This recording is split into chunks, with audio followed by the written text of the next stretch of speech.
Friends, ये जो आज का द हिंदू का एडिटोरियल है, ये उसका मैं एनालिसिस बता रहा हूँ।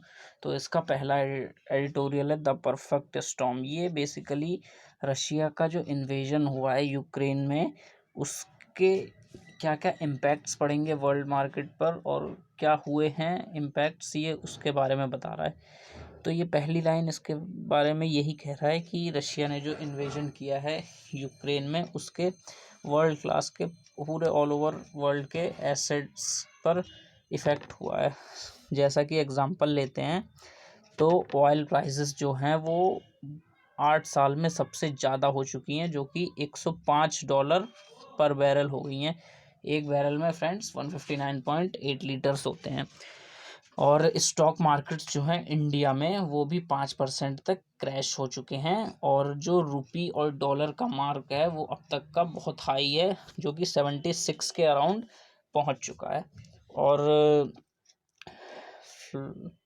The flight to safety amid all this mayhem propped up India's favourite yellow metal. और ये वाली लाइन बात की रही है, कह रही है कि गोल्ड के बारे में, जो 15 महीने में अब तक का सबसे हाई प्राइसेस पे चला गया है इस क्राइसिस के चलते।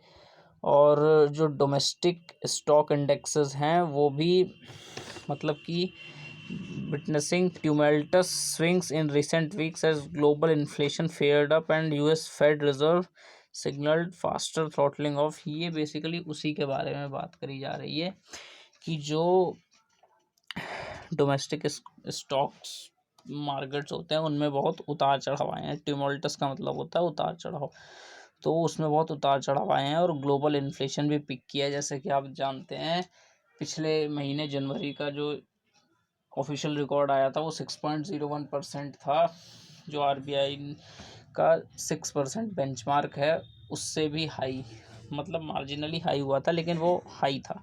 और यूएस में 7.5% तक इन्फ्लेशन का मार्क हो गया है, तो ये उसी के बारे में बता रहा है। और ये भी कह रहा है ये कि ये इस वाले लाइन से, बट मल्टी लेयर्ड अनसर्टेनिटी, मतलब कि बहुत सारी जो अनिश्चितताएं हैं उनकी वजह से इन्वेस्टर्स जो हैं इन्वेस्ट करने में नहीं यकीन कर रहे हैं, वो पीछे हट रहे हैं। They are they are becoming risk averse, मतलब कि वो रिस्क लेना नहीं चाह रहे हैं। और इसके there could be double edged economic ramification. और इसके जो लोग घरों के अंदर बैठे हैं, यानी कि जो एरिस्टोक्रेटिक क्लास के लोग हैं, इस लाइन का मतलब उससे है कि उनके लिए ये इसके जो अर्थव्यवस्था है यानी कि इकोनॉमी के दोहरे असर पड़ सकते हैं उनके लिए। क्योंकि जब ये भी बात हो रही है कि ये इंडियन इंटरेस्ट को भी हर्ट कर सकता है, क्योंकि इससे ट्रेड फाइनेंसिंग में दिक्कत आएगी और इन्वेस्टमेंट फ्लोज भी रुकेंगे और बैंकिंग ट्रांसफ़र में भी दिक्कत आ सकती है। क्योंकि अभी ऐसा बात चल रही है कि मकाओ को रोक दिया जाएगा स्विफ्ट ग्लोबल पेमेंट नेटवर्क से, इसके बारे में बात चल रही है, अभी कुछ हुआ नहीं है। तो इससे इंडिया के लिए थोड़ी परेशानी आ सकती है, ये बात कर रहे हैं इसमें। और लेकिन अभी तक जो इस फर्स्ट पैराग्राफ का लास्ट लाइन है, इसका मतलब ये है कि लेकिन अभी तक रशिया के जो ऑयल एक्सपोर्ट होते हैं, जो कंट्रीज़ रशिया से ऑयल इंपोर्ट करती हैं और जिनको रशिया ऑयल एक्सपोर्ट करता है, देता है, वो अभी तक टारगेट नहीं करे गए हैं। तो रशिया के ऑयल ट्रेड पर अभी तक इसका कोई असर नहीं पड़ा है। और इंडिया के जो पेट्रोलियम प्रोडक्ट हैं रशिया से जो इंडिया इंपोर्ट करता है, वो तो बहुत थोड़े से हैं, तो वो तो रिप्लेसेबल हैं, यानी कि हम उन्हें रशिया से ना लेके कहीं और से भी ले सकते हैं, इसकी कोई प्रॉब्लम नहीं है। बट ये जो हम फर्टिलाइज़र्स और सनफ्लावर ऑयल इंपोर्ट करते हैं रशिया से, उसका कोई अदर ऑप्शन यानी कि ऑल्टरनेट ढूंढना बहुत मुश्किल होगा, यही बता रहा है ये। और इसके आगे ये कह रहा है कि एक्सपोर्ट जो हमारे हैं इंडिया के रशिया को, वो इंडिया के टोटल एक्सपोर्ट का 1% भी नहीं है। जैसे अगर इंडिया किसी को एक्सपोर्ट करके 100 रुपये कमा रहा है, तो उसमें से 1 रुपये से कम रशिया को एक्सपोर्ट करके कमा रहा है। और फार्मास्यूटिकल्स और जो चाय होती है, टी, उनको कुछ प्रॉब्लम्स आ सकती हैं, क्योंकि वहाँ हमारा रशिया पे ज़्यादा एक्सपोर्ट होता है। और फ्राइट रेट हाइक्स, यानी कि कोई सामान ले जाने के जो चार्जेस होते हैं वो बढ़े हैं, लेकिन उससे अभी इमीडिएट कोई इफ़ेक्ट नहीं पड़ेगा। तो इसके लिए कोई इनडायरेक्टली इफ़ेक्ट पड़ेगा, लेकिन इमीडिएट कोई इफ़ेक्ट नहीं पड़ेगा, यही बता रहे हैं इसमें। और जो क्रूड ऑयल के प्राइसेस बढ़े हैं वो इंडिया की will drum up India's inelastic oil import bill and gold import could jump. ये यही बता रहा है कि जो क्रूड ऑयल के प्राइस बढ़े हैं उससे इंडिया के इंपोर्ट बिल में और गोल्ड इंपोर्ट्स में, ऑयल और गोल्ड इंपोर्ट्स में बहुत ज़्यादा ड्रास्टिक चेंज देखने को मिल सकता है। और रुपी हमेशा प्रेशर में ही रहेगा। इसका मतलब है कि रुपी और डॉलर का मार्क हमेशा हाई रहेगा अभी कुछ दिनों के चलते, इस क्राइसिस के चलते। और अगली लाइन में ये बता रहा है, यहाँ से trade and current account deficit में भी geopoliticised although forex reserve are healthy. इसका मतलब ये बता रहा है कि जो ट्रेड और करंट अकाउंट डेफिसिट है उसमें कुछ दिक्कतें आ सकती हैं, मतलब वो उनको माफ़ी दी जा सकती है। मतलब कि ट्रेड और करंट अकाउंट डेफिसिट को अभी हम नेगलेक्ट कर सकते हैं, क्योंकि हमारे जो फॉरेक्स रिजर्व हैं यानी कि फॉरेन एक्सचेंज रिजर्व्स वो बहुत ही हेल्दी हैं। यानी कि हमारा फॉरेन एक्सचेंज रिज़र्व बहुत ज़्यादा है अभी के मुकाबले, तो इसका अभी इस पर कोई इफ़ेक्ट नहीं पड़ने वाला है।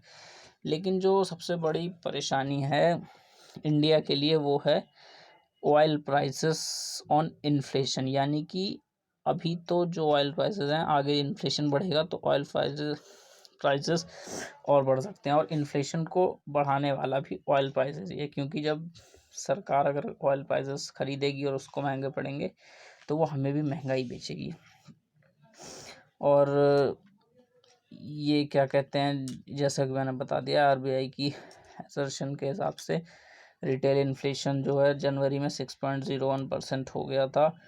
और जो आरबीआई का ग्रोथ अकोमोडेटिव स्टांस है, यानी कि इसका रेपो रेट को 4% पे ही फिक्स रखना, इसके बारे में दोबारा सोचने की ज़रूरत है। और जबकि और ये भी कहा जा रहा है कि क्योंकि ऑयल प्राइसेस जो हैं 11% बढ़ गए हैं फरवरी 10 के मुकाबले, तो मॉनेटरी पॉलिसी रिव्यू करने की भी ज़रूरत है। और अगर फिशल साइड देखा जाए गवर्नमेंट की, तो वो बहुत ही कंजर्वेटिव रही है अपने रेवेन्यू एजम्पशन में के लिए। मतलब कि वो ज़्यादा रेवेन्यू गेन करने में फोकस नहीं करा है उसने। और इसके पास ये जगह है, यानी कि ये एक ऐसा करने का सोच सकते हैं गवर्नमेंट कि डोमेस्टिक फ्यूल टैक्सेस को आप कम कर सको टू निप इन्फ्लेशनरी एक्सपेक्टेशंस। मतलब कि अगर हम थोड़ा टैक्स कम कर देंगे तो ऑयल सस्ता हो जाएगा, तो जिससे पब्लिक को कुछ रिलीफ मिल जाएगा, तो इन्फ्लेशन में भी ये थोड़ा सपोर्ट करेगा कि इन्फ्लेशन को बढ़ने नहीं देगा।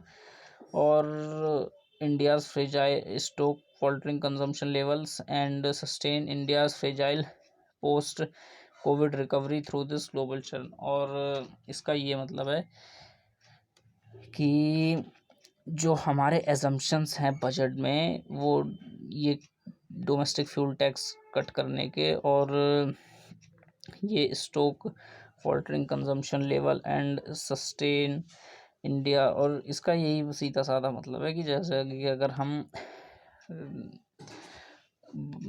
फ्यूल टैक्सेस थोड़ा कम कर देंगे तो इन्फ्लेशन का वो इन सपोर्टर हो जाएगा, इन्फ्लेशन में थोड़ी राहत मिल जाएगी, जिसकी वजह से कोविड-19 के चलते जो प्रॉब्लम आई थी उससे रिकवरी में थोड़ी बहुत मदद मिल सकती है। Thank you.